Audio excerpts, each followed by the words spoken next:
Hi, my name is Christopher Haig. This past weekend I finished second at the Sheffield Regional. I was really happy with the way the deck performed and the way I performed. I just want to make this video because it's my first regional top and I want it on record. Obviously I've had Rescue Ace and I'll just get started now. So the Rescue Ace monsters, it's 3 Impulse, 2 Hydrant, 2 Preventer, 2 Turbulence, 1 Airlifter and 1 Attacker. Impulse is crazy. They underperformed this weekend, but has been unreal for me every other weekend. It just the ignition effect on summon, not on summon, on the field is insane. The hand effect is unbelievable, especially with something attacker. Then draw 2 and you can find your hand traps, find your engine. We can only play 1 of this, but it's a hell of a good card. 2s on the rest of the machines because they're quite searchable with Impulse and obviously the Sinful into the Hydrant. You don't really want to draw multiples, any of these in multiples, because they become very, very cloggy very, very quickly. Because you only summon 1, these balls per turn with their own effect, and then you can't really merge. You can't merge them from deck neither, which makes things a lot more awkward. We played the attacker over the engine. I came up with the idea in the morning to make this change, and I'm very glad I did. Engine kinda doesn't do enough. Even though it does get you started theoretically, it telegraphs it a lot more, and it doesn't slow your opponent down either, and sometimes even help them. Attacker makes it so you can find hand traps to stop people in their tracks and make a weaker bottom to play into. It also can just draw you the engine you want anyway. So I find this is just better than engine. It wasn't the side, it's boot to the main. I think it's going to stay there. For the foreseeable, for the rescue spells and traps, it's 3 emergency, 1 HQ, 1 alert, 1 rescue, and you can take the extinguish, complete standard. You can't really deviate from this. You can arguably play a second rescue, but don't cut this. This card's really good. It's your entire grind game. The extra normal came up for me as well to out Nibley. In a weird little game state, you can maybe play a second rescue because the steal from grave effect is unbelievable. You might have to storm a baron against Menadium and stuff like that. It's just unreal. These cards are cash killers, which definitely helped me this weekend. I played against 2 of them, including in the unfortunate game I lost, but that was due to breaking on the worst hand the deck can produce, so that's not great. Anyway, for the Sinful Spoils, you've got the Dire Bellstars, the 3 Wanted, and the 1 Snake Eye. The reason for these ratios, you don't want to draw multiple. Again, don't want to draw multiples of Dire Bellstar. Did happen to me, wasn't good. Enjoying this and this together isn't great neither. Wanted is unbelievable. The extra advantage I guess you even after getting drolled is unreal. Speaking of getting drolled, stop playing the droll in this deck. It's really easy to play around, but I keep seeing people make the mistake. They'll do the Dire Bellstar line, they'll summon Hydrant, and they will just add Airlifter, blindly add Airlifter. And you just can't do that. That's not something you've ever been able to do. Don't blindly play into hand traps. People love signing droll in this deck, even though I think it's terrible against this deck. Not terrible, it can stop hands if your only play is this card or just a Hydrant. If that's your only play anyway, you've probably lost the game. You probably lost the game anyway because you lose to literally any hand trap, but there is no reason to be going straight into high unless you already have the Turbulence in hand. There is no reason to be adding Airlifter off of your Hydrant when you're playing, when you think you might get drolled, even if you go for this. It's just silly. Stop doing it. Play around droll. I got drolled 8 times and I set for 7 of those 8 times, and the only reason I didn't is because I got nipped as well on top of the droll. Anyway, speaking of hand traps, we've got 3 Veiler, 3 Ash, 3 Bell, and 3 Fenrir. Obviously not a hand trap, but crazy card, breaks boards. I might move it to the side. I'm not fully convinced about how good this card is in the main, because it's a bit mediocre against some matchups. It can get out quite easily, but it does force interaction all the time. These are just the best hand traps in the format, in my opinion. Imperm is also really good, but I played Veiler over Imperm because of the attacker drawing cards, so I want something I can actually play.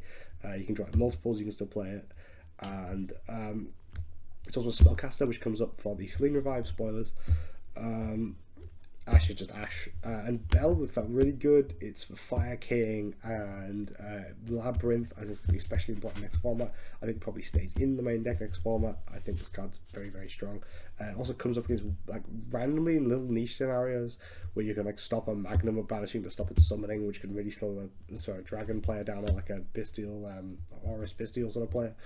It also came up to like stop a Castillo Birth. It's not even useless against those kind of decks where it wouldn't theoretically be the best.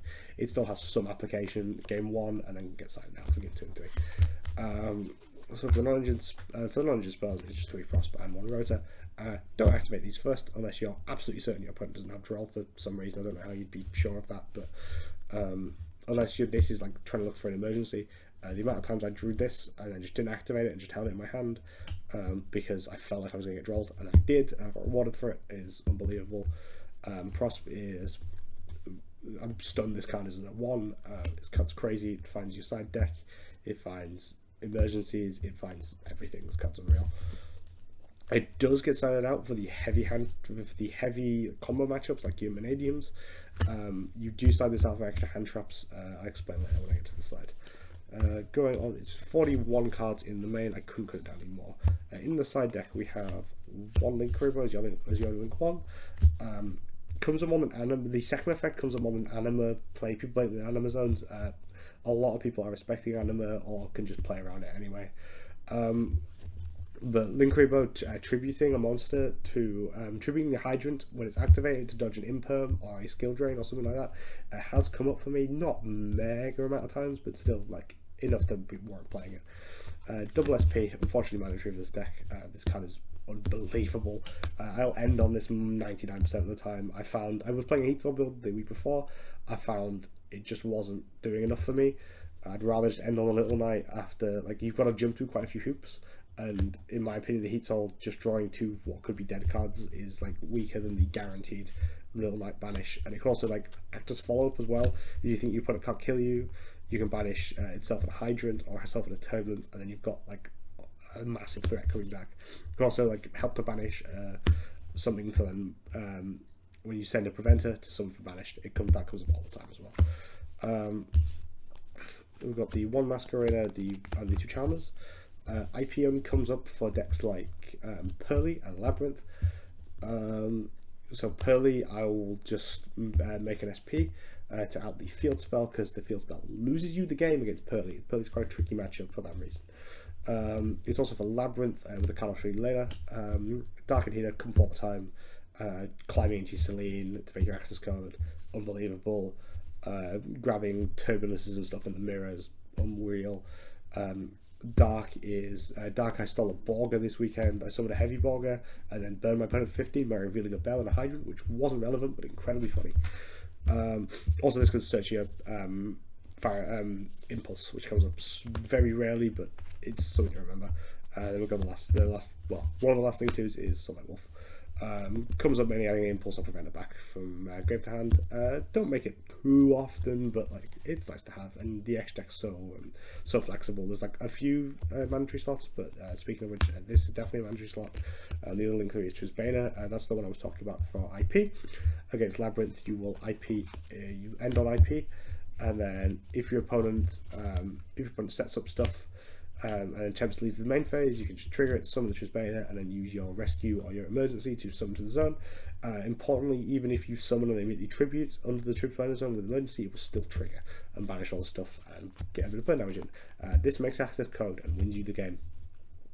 Also revives Diabell stats sometimes, very rarely, but yes, very rarely was relevant, but yeah, it's there. Apollo and access. Kill button needed, plus Celine's also an extra attribute for it, so you tend to have 3 banishes, which is unbelievable with this. Apollo very rarely comes up. It was kind of a late addition. I'm not sure I'd play it again, but I like having it as just sort of a finisher. On the turn 3, when you sort of set up with your back row, and then you can summon this into monster heavy decks. Anyway, so Apollo comes up for monster heavy decks, Unchained kind of. You just sort of slap it on your board. Even if you can't set up your back row again, if you do and slap this, you tend to win the game. I don't tend to end on it unless it's like a very niche matchup where like it's like super heavy or something. I don't know. And there's the Cowboy package, Mud Dragon, Proxy, whatever you want to call this package. It's mainly like this card, which wins you the game in time. Very important. It's a bit janky to make it with this, but I found it's the best way. You never tend to make this to dodge Imperm Veiler. I suppose it could come up theoretically, but it doesn't tend to because it plays in a nib. I'm not a huge fan of that. While SP does not. Oh, that's kind of extra. Is Typhon. comes up all the time, just as like just slap it down. I've made it a few times where Access has cleared the board, helped clear the board, and I've just slapped a Typhon on top of it, and then cleared the last thing, or just ended on this, or sometimes even to an SP. So yeah, and then the side deck is 3 Droll, 3 Nib, and 3 Magna. For the hand traps, like I said earlier, you'll side out intellect stuff like Vanadium, you'll side out the Prosps, as well as the Fenriers for this and this, which makes it even more likely you're going to find a hand trap you can activate, because if Vanadium sets up full, there's no amount of Fenrir that's going to break it in the deck, because it sometimes can struggle going seconds, where you just want a big number of hand traps. You can go up to 21, including the impulses. If you're really scared of it, you can take out a container HQ and a second copy of Turbines if you're mega scared of it and you need the hand traps, but I haven't found a matchup like that quite yet.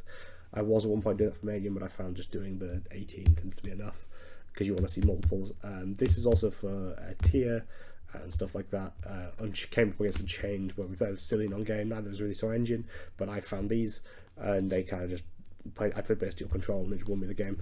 I got quite fortunate there. And the last 6 cards in the deck are 3 Book of Moon and 3 Cosmic Cyclones. For Pearly and for Cash, as I found out, this card has a lot of coverage. Also can go in first if you're really scared of like a heavy hand trap deck. You can throw this in going first to help dodge your imperms and your veilers. And Cosmic, just generic back row hate. I like having a chainable. I don't like playing Tarpies. I like having a chainable to like just quick out a fountain or a floodgate, like a skill drain. Also out anti-spell too. And yeah, the deck performed really well at 7-1, finished second as I mentioned. My only loss was to the eventual winner, so I can't be too mad at it. I think this deck's still crazy, especially going to the next format. I think it's just a difference of hand traps. I think that's the only thing that changed in the deck. And yeah, thanks for watching. I'll see you next time.